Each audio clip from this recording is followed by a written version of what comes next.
Well, hello folks, and welcome to another technical episode of Downhill Smooth Tarmac.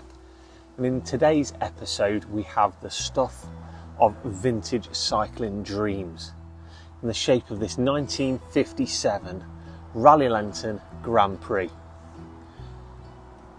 The Raleigh Lenton, if you don't know, was the bike that introduced the post-war masses to road cycling. It was an affordable, classic touring clubman style bike endorsed by the legendary Reg Harris. This particular one is the Grand Prix made from Reynolds 531 tubing. This is the 1957 model, which means that it had the spear-tipped mudguards and the cyclo gearing system, which offered anything from 2x3 to 2x5 depending on what block you had on the back. This bike is a one owner bike. Previous owner got it for their 21st birthday all that time ago, and it was kept in their garage until they passed away. Came into my collection through the gentleman's widow. Now, when it arrived, it was pretty much how you see it here, just a little bit more tired. And the purpose actually of today's video is not to go through the whole bike, because I promised I'd keep it as a survivor, as you see here. So what I really wanted to do was rebuild those 27 by 1 1/4 wheels with some fresh spokes, because the old ones were rusty, and make it into a true vintage rideable survivor of a bike. And for that job there's only one man for wheels, and that man is Dave at Pickering's Bikes in Measham. So I packed the bike off there. I'm going to cut to the credits before going to the shop to see how these beautiful wheels came together. Roll the credits.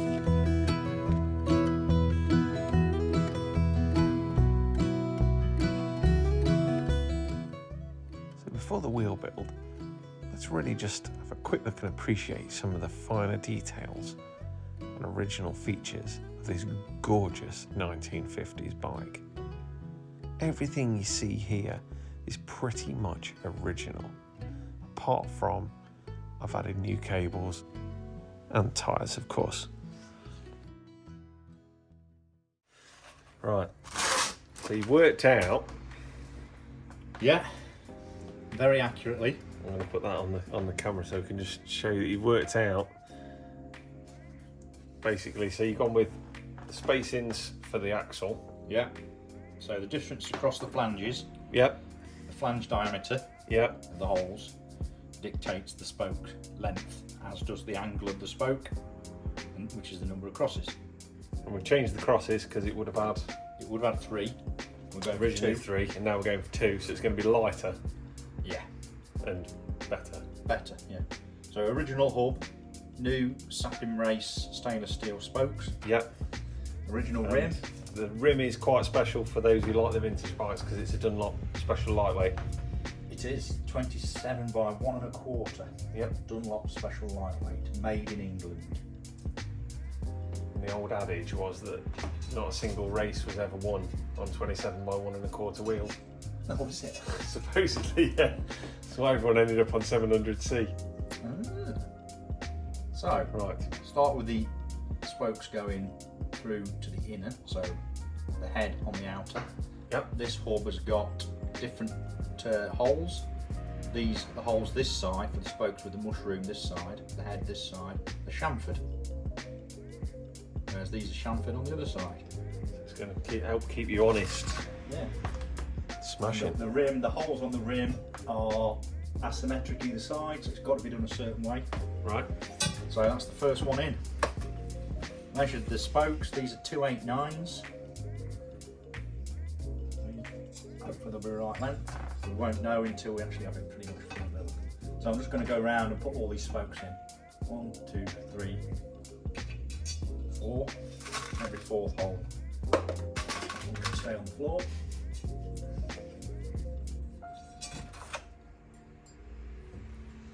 Doing this the opposite way around to what I usually do, so I'm going to keep making that mistake. You're going to feel all cack-handed now, aren't you?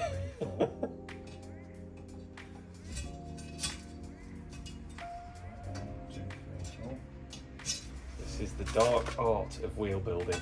Yeah. I can already tell what a lovely wheel set this is going to be, just by taking the rusty old spokes out. Yeah, still a little bit of auto sol in the holes, Jeff. Yep. I clean those. Yeah. Oh yeah, forgot to mention the nipples. Are you going with brass? Brass nipples, 12mm, satin. Yep. Again. Tell viewers why you go with a brass nipple. Because aluminium nipples corrode and crack and are nearly impossible to adjust once they've been in for a year or two. They're horrible things, whereas brass stays nice and supple.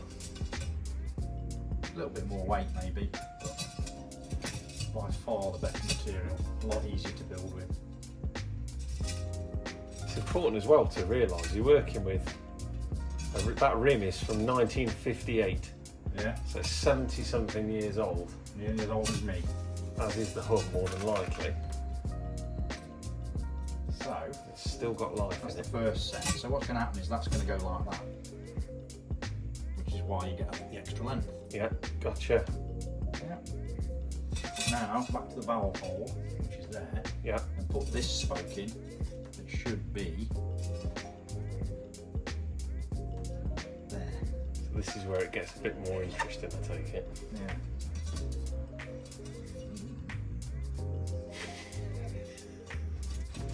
At this point, I'm just going to nod along, mate. Yeah, so that goes there like that. So it's got to go in. These aren't level. Ah, yeah, because they're offset. Yeah. So there we are. You still get that in modern rims now, the offset? Yeah. I think you do, don't you? Not so much, it's not so obvious.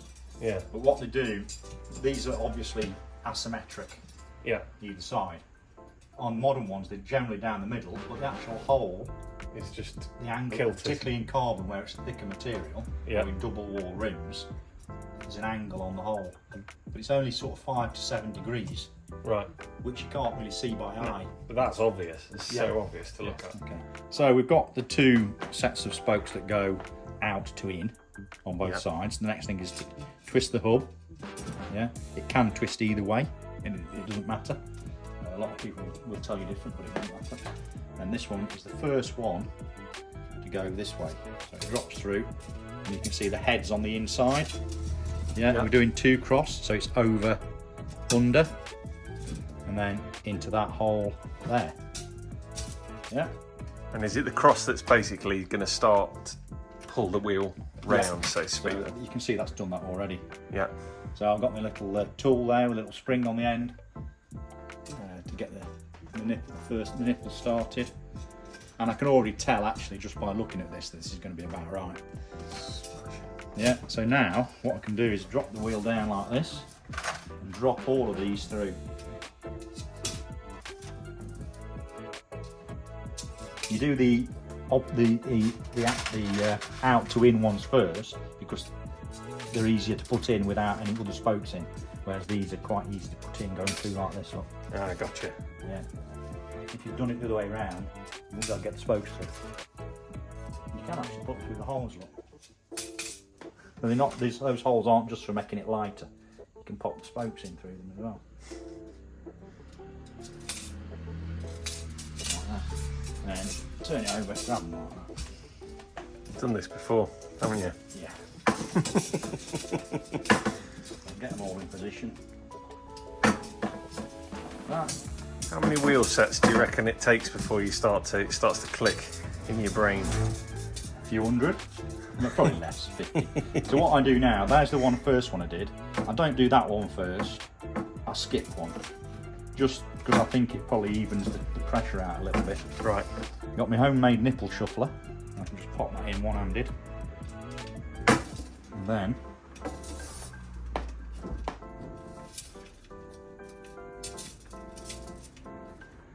there we go. Skip a couple.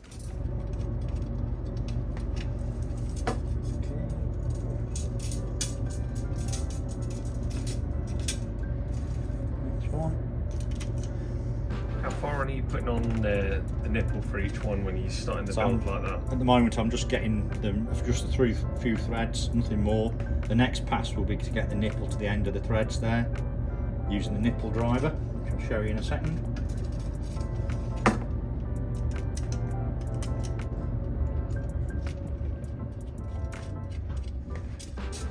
One more of these. Beauty of having this front hub like this with rim brakes is all the spokes both sides are the same length, so there's no messing around with different spokes. So I can just pick them out of the same box. Not to be said for the old stuff. Yeah, disc brakes have messed it all up. You have to have, because the disc makes the hub asymmetric. So this is the same as before now, just repeating for the other side. Yeah. Over, under, 2 cross.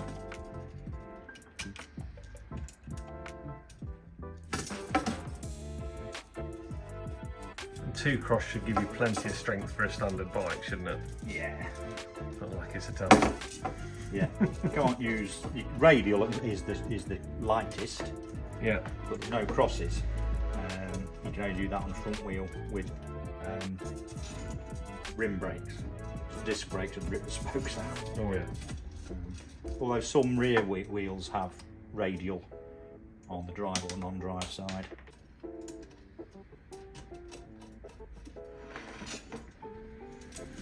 So these are going in nice and easy now.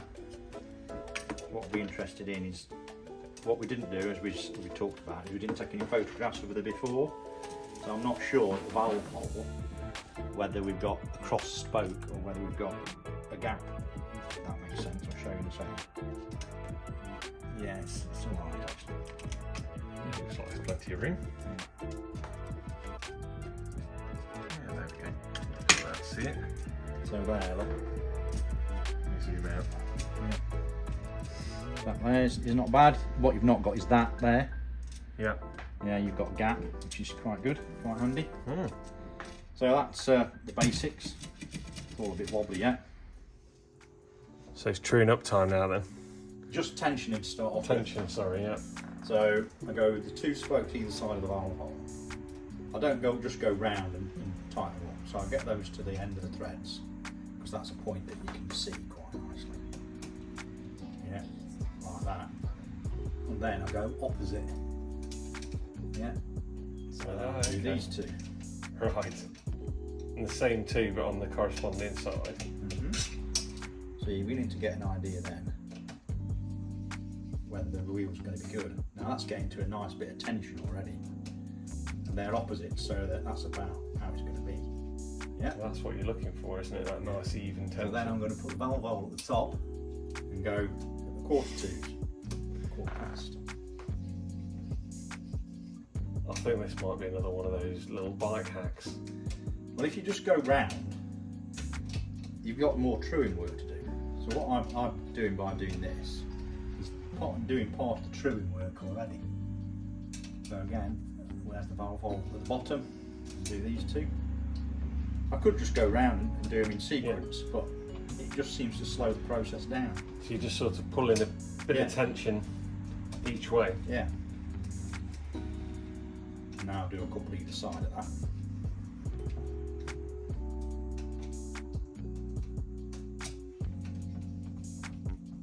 Like that.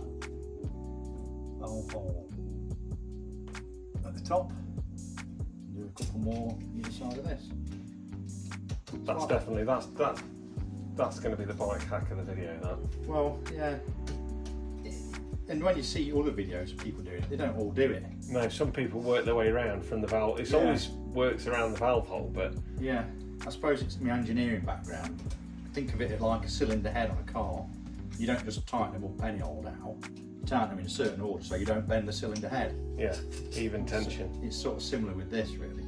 Now I've got enough done now that I can just go around and fill in the gaps.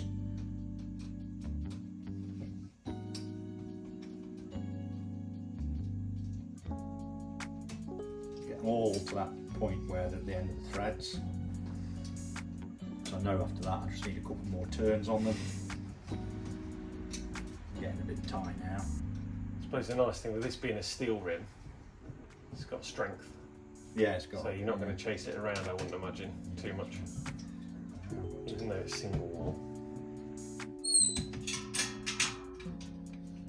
So you're just working around all of them now then? Yeah. Getting to the end of that thread.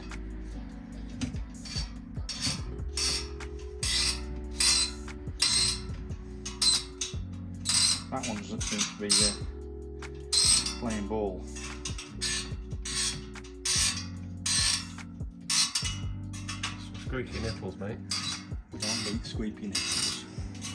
So what I'm going to do now is grab a few spokes like this and just take a bit of the... Pop some tension out. Yeah, it'll pop them into the holes a little bit. Yeah, there you go. De-stressing as well. It's best to do this a few times while you're building. Don't stand all over them though, like some people do. Actually, you can put an awful lot of grunt into a wheel to try and straighten it. There's some videos on YouTube of people smacking them on the ground, and it does work. Here's how round the wheel is. Okay. So I'll do this as much by ear as by eye. So I've got that there, so it's almost touching that. So there's bits where it's touching. I need to tighten the spokes, and I might have to loosen some on this just to bring it down again. That's quite a distance there. Oh yeah, yeah, yeah. And I do this in pairs, just quarter of a turn at a time. Go back to where it's touching there. Quarter of a turn in pairs. Quite high there. Drop those off a little bit.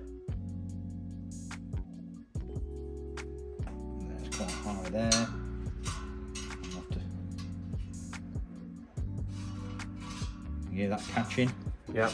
So where it starts to catch is about there. So tighten that up. Tighten that up. Tighten that up. That up. Okay, now it's not catching anywhere, so I'm going to push that in a little bit. You see there's a real high point.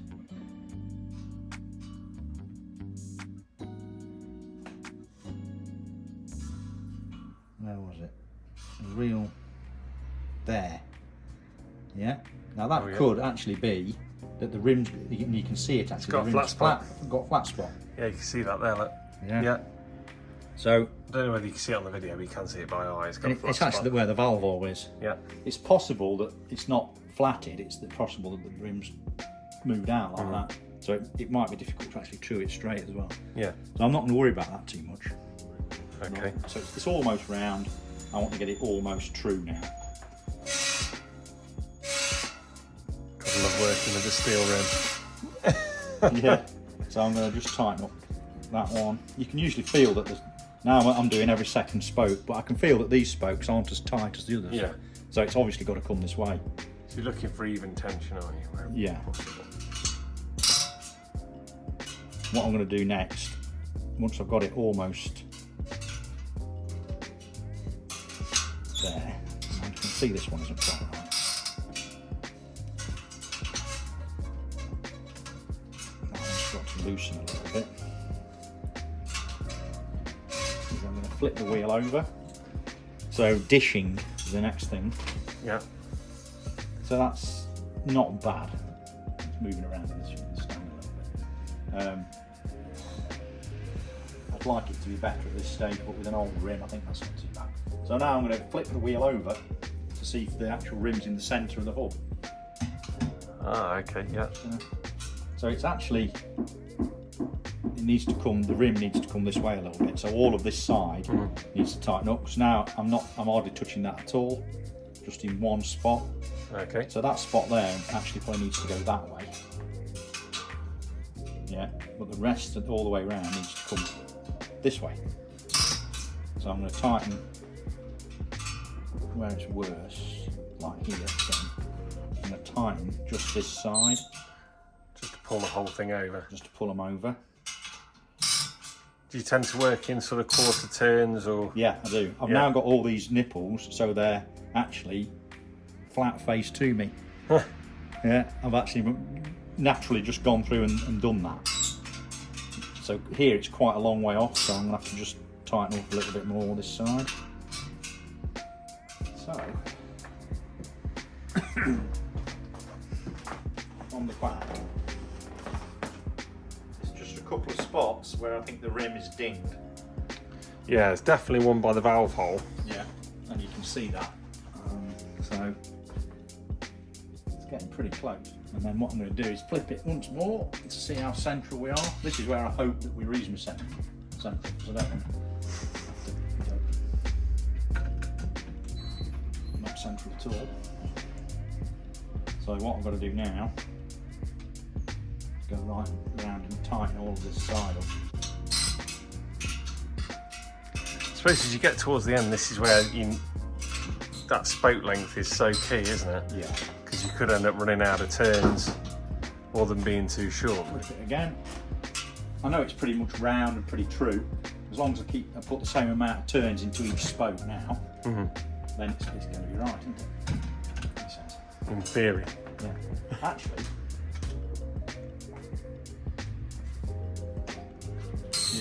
next thing is to go around and check the tension. Make sure I've not messed up tension at all.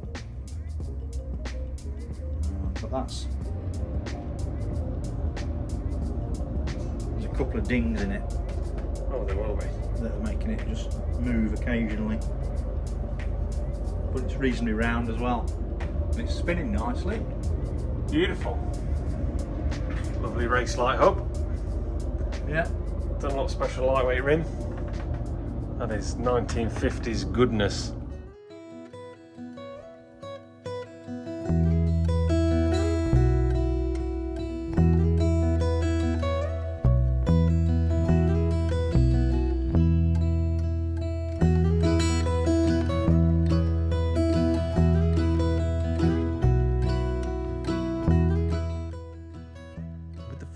Finished, it's on to the back for Dave. We popped him in time lapse for this one. And once that wheel was finished, all that was left to do was rebuild that gorgeous Lenton Grand Prix and admire all of Dave's hard work. Shout out to Jack as well for doing the bar tape and for generally letting us mess around with bikes in the shop.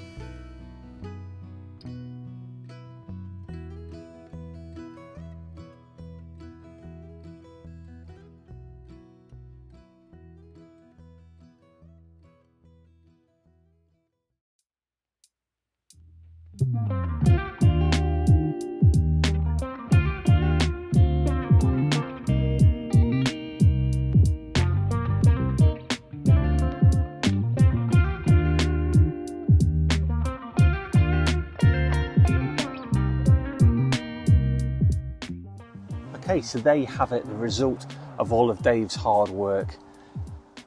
Don't they look beautiful? Those Dunlop super lightweight rims look absolutely gorgeous. They match beautifully to some proper stainless spokes, replacing the rusty mild steel ones that came before them. They make the patina pop, in my opinion. Extra little shout to Jack. I managed to talk him into doing the brown bar tape for me. Lovely job. All that's left to do with this thing now is put some pedals on it and ride it. As usual, you're going to have to wait for me to put some woolen vintage wear on and another video before that's going to happen. So in the meantime, let's sign off and say that I hope your next ride is downhill, smooth tarmac. You're rolling vintage, check your brakes, check your levers, make sure your cables are all good. Don't forget, keep your rubber on the road. Give each other a nod, the mark of the cyclist. Look out for one another, be safe. If you get a minute, like and subscribe, but most importantly, go out and ride your bike. Get out there, hit the road, hit the trail, be inspired.